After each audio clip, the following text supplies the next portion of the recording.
नमस्कार, मैं हूं शालिनी और आप देख रहे हैं चैनल के पब्लिशर एडिटर श्री कृष्णा राज अरुण की धारदार संपादन में संचालित कंट्री एंड पॉलिटिक्स। आइए बढ़ते हैं आज की बड़ी खबर की ओर। सरकार ने 2029 के लोकसभा चुनावों से महिला आरक्षण अधिनियम लागू करने के लिए लोकसभा सीटों की संख्या बढ़ाकर 850 करने का प्रस्ताव रखा है।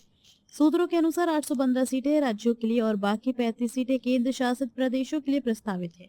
850 में से 273 सीटें महिलाओं के लिए आरक्षित होंगी। वर्तमान में लोकसभा में 543 सीटें हैं।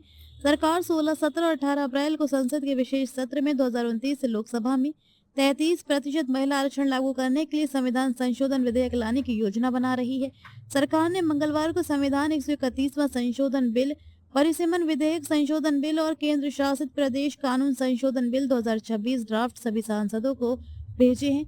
पीएम मोदी 17 अप्रैल को बहस का जवाब दे सकते हैं। इन बदलावों को 2029 के आम चुनावों से लागू करने की योजना है। हालांकि इस पर विरोध भी शुरू हो गया है। तेलंगाना के सीएम रेवंत रेड्डी ने पीएम मोदी को चिट्ठी लिखकर कहा कि दक्षिणी राज्यों को सीटें बढ़ाना मंजूर नहीं।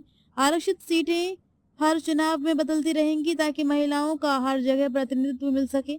इसमें अनुसूचित जाति और अनुसूचित जनजाति की महिलाओं के लिए भी आरक्षण शामिल होगा। ये आरक्षित सीटें अलग अलग क्षेत्रों में रोटेशन के आधार पर तय की जाएंगी। अभी तक सीटों का आधार 1971 की जनगणना थी, जो 2026 तक के लिए मान्य थी। परिसीमन कब होगा और किस जनगणना जैसे 2011 या 2027 के आधार पर होगा, ये संविधान की जगह संसद एक साधारण कानून बनाकर तय कर सकेगी। सरकार इसमें बदलाव कर रही है। इसके लिए जनसंख्या आबादी की परिभाषा को बदला जाएगा। इससे सांसद को ये तय करने का अधिकार मिलता है कि सीटों की संख्या बढ़ाने के लिए किस डेटा को आधार बनाया जाए। इसके लिए 2011 की जनगणना को आधार बनाने की बात कही गई है। संविधान में संशोधन कर सरकार परिसीमन आयोग बनाएगी। अध्यक्ष सुप्रीम कोर्ट के वर्तमान या पूर्व जज होंगे। आयोग सभी निर्वाचन क्षेत्र, लोकसभा सीटें दोबारा तय करेगा। आयोग का निर्णय अंतिम होगा। इसके फैसले को कोर्ट में चुनौती नहीं दे सकते। संविधान संशोधन पारित कराने के लिए सरकार को बैक चैनल बातचीत करनी होगी। भारतीय संविधान के आर्टिकल 368 के तहत संविधान में संशोधन के लिए संसद के दोनों सदनों में विशेष बहुमत जरूरी होता है।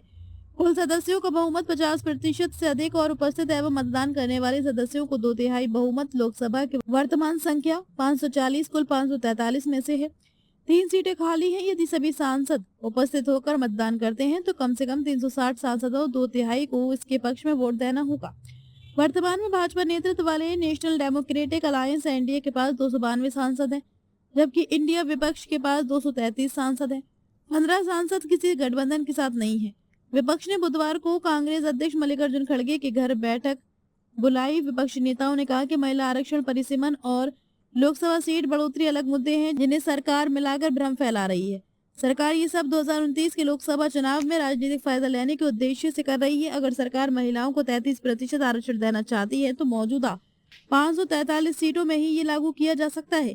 सीटों के पुनर्वितरण से उत्तर भारत को ज्यादा फायदा होगा। संसद में जो 3 बिल लाए जाने हैं उनको लेकर भ्रम फैलाया जा रहा है। कांग्रेस का रुख स्पष्ट है कि वे महिला आरक्षण बिल का समर्थन करती है, लेकिन जनसंख्या के आधार पर लोकसभा सीटों को 850 तक बढ़ाने का प्रस्ताव दक्षिणी राज्यों के लिए स्वीकार्य नहीं है। ये देश के लिए गंभीर खतरा पैदा कर सकता है। खबरों में अब तक के लिए बस इतना ही। फिर होगी आपसे मुलाकात। तब तक के लिए नमस्कार।